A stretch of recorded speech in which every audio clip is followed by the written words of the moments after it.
Boy Abunda napaiyak sa kahilingan ni Kris Aquino. Hindi napigilan ng King of Talk na si Boy Abunda na maging emosyonal sa muling pagkikita nila ni Kris Aquino. Nakaramdam umano ng halo-halong emosyon si Boy Abunda nang personal na niyang makita ang pakikipaglaban ni Kris Aquino sa kanyang sakit at ang dinadanas nito sa kanyang pagpapagamot. Matatandaan na naunang ibinahagi ni Kris Aquino sa kanyang Instagram post kung paano pinipigilan ni Boy Abunda ang kanyang emosyon, subalit kalaunan ay napahagulhol na rin. Samantala sa kamakailang episode ng Fast Talk with Boy Abunda, ipinaliwanag ni Boy Abunda kung ganoon na lamang ang kanyang emosyon nang makita ang kasalukuyang pakikipaglaban ni Kris Aquino sa kanyang sakit. Matagal ring hindi nagkita ang dalawa at sa mga text message at tawag lamang sila nagkakausap. Ang muling pagsasama ay isang makabuluhan at emosyonal na sandali para sa kanilang dalawa. It was a happy, beautiful reunion. Dahil matagal kaming hindi nagkita ni Kris, text lamang at sa telepono lang kami nagkakausap. It was different seeing her. Tatanggapin ko po. Ako ay naging emosyonal. Sinabi rin naman ito ni Kris. I was emotional. Pinipigilan ko pong hindi umiyak pero naiyak po ako. Namiss ko si Kris.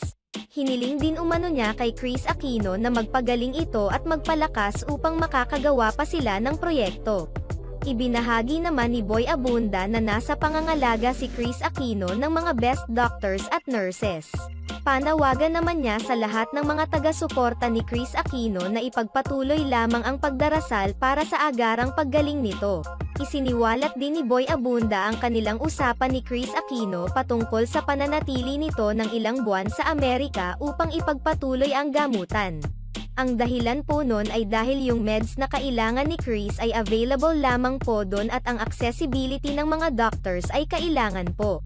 Ipinarating din ni Boy Abunda sa publiko ang taos-pusong pasasalamat ni Kris Aquino sa lahat ng mga nagdarasal para sa kanyang kalusugan. Boy, pakisabi, maraming salamat. Bukod dito, may ibinahagi rin umanong kahilingan si Kris Aquino.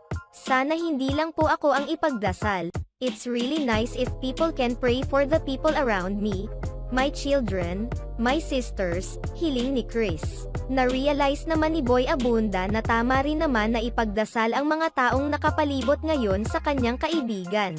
When we pray for somebody who doesn't seem well, let's also pray for people who are taking good care of the people who are not feeling well. Salamat sa inyong panunood sa aming video. Maaaring mag-subscribe sa aming channel o i-follow ang aming Facebook page para updated kayo sa mga latest news. Ilagay ang iyong komento sa ibaba at atin yang babasahin sa next video.